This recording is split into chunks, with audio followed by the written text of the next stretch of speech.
Hello and welcome to our brief presentation on how to personalize CLIP model.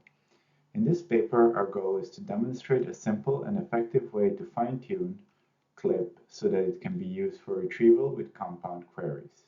We are going to start this talk by defining the problem of compound retrieval and talk a little bit about why current models and methods are not well suited for solving this problem. I'm then going to present a person-aware model that alleviates these issues. Finally, I'm going to introduce the dataset and show some hopefully cool results. We are going to talk a little bit about a US sitcom Seinfeld. The two characters we are going to talk about are George, played by Jason Alexander, and Kramer, played by Michael Richards. Knowing that, let's first give an example of how most modern systems work and what is not compound retrieval. There are many systems that can retrieve correct image or video clip from a larger corpus given the text query. Given this prompt, we can find correct video of George on the beach. This can be done easily with CLIP. And then if we ask if Michael Richards is in this video, if we have an appropriate face classifier, we know that the answer is no. But say that we want to find Michael Richards on a beach specifically. This is what compound retrieval is.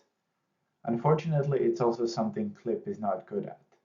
Although it has an ingrained knowledge of some celebrities, it is not trained for person recognition, as we demonstrate in the results of this paper.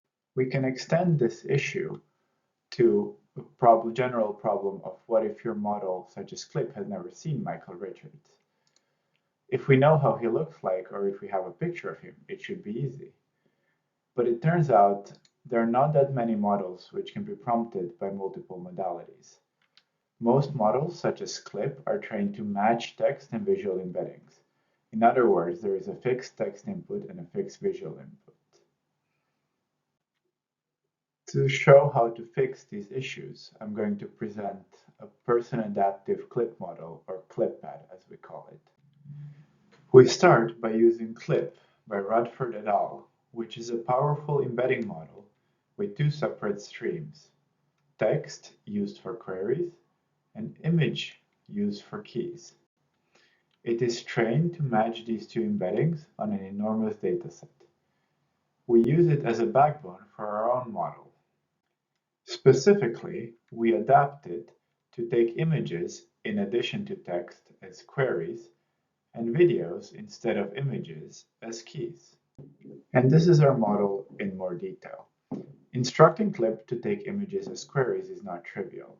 Amongst different options, we found that the optimal solution is training an MLP adapter that would project an image into a text embedding space.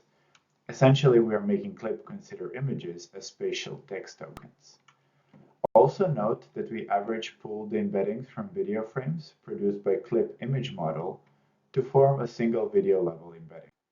We train the adapter and at the same time fine-tune CLIP text encoder, while the face encoders and CLIP vision encoders stay frozen.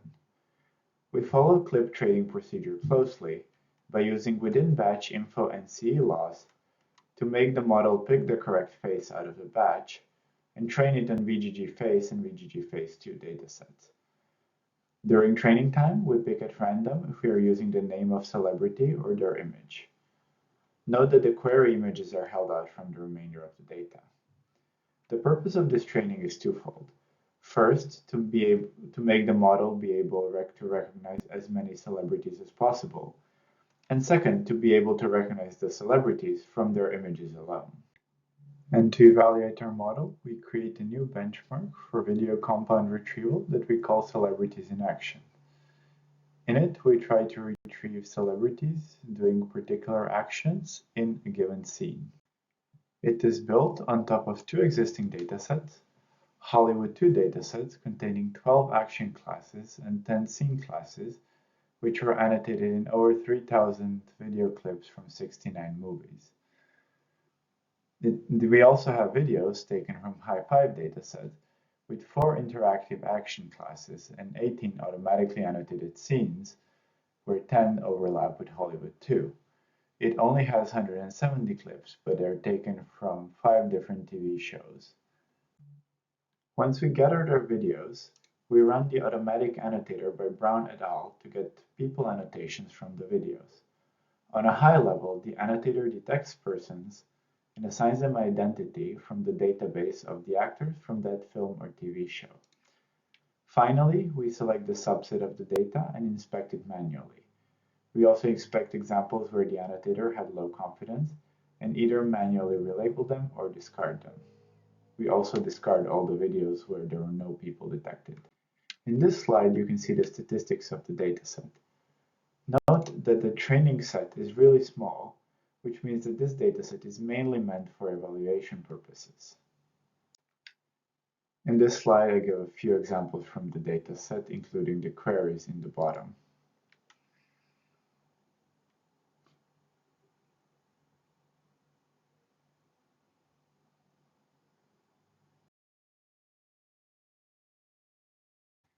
Finally, I'm going to present some results on our new Celebrities in Action dataset and show some cool examples from a more real-world retrieval.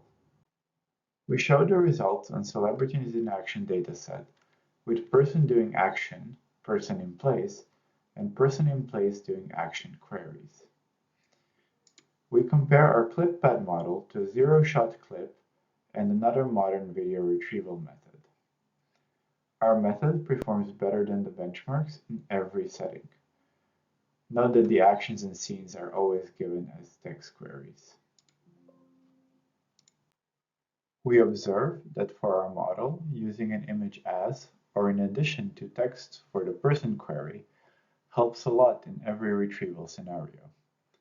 We argue this is because only a small fraction of celebrities are seen during training, and those that are seen in a small number of examples. To illustrate this even further, we show a real-world retrieval example. We extract two 2-second long clips from every minute of every show of season 2 of Seinfeld, and then ask ClipPad to retrieve clips with the query Michael Richards entering the room, which is a familiar gag from the Seinfeld TV show. We manually establish that there are 26 correct occurrences corresponding to this particular query. Without seeing any of the characters during training, ClipPad correctly retrieves 16 instances of Kramer entering the room in the top 25 retrieved examples. Results become even better when ClipPad is fine-tuned with images of the cast of Seinfeld. Then it correctly retrieves 21 correct clips in the top 25 retrieved examples. These are a few positive video clips for a given queries.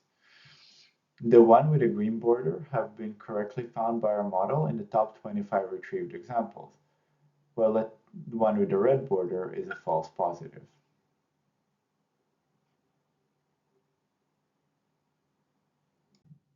Thank you very much for your attention. Hopefully we've convinced you that our new task and a benchmark is a meaningful contribution to the field of video understanding.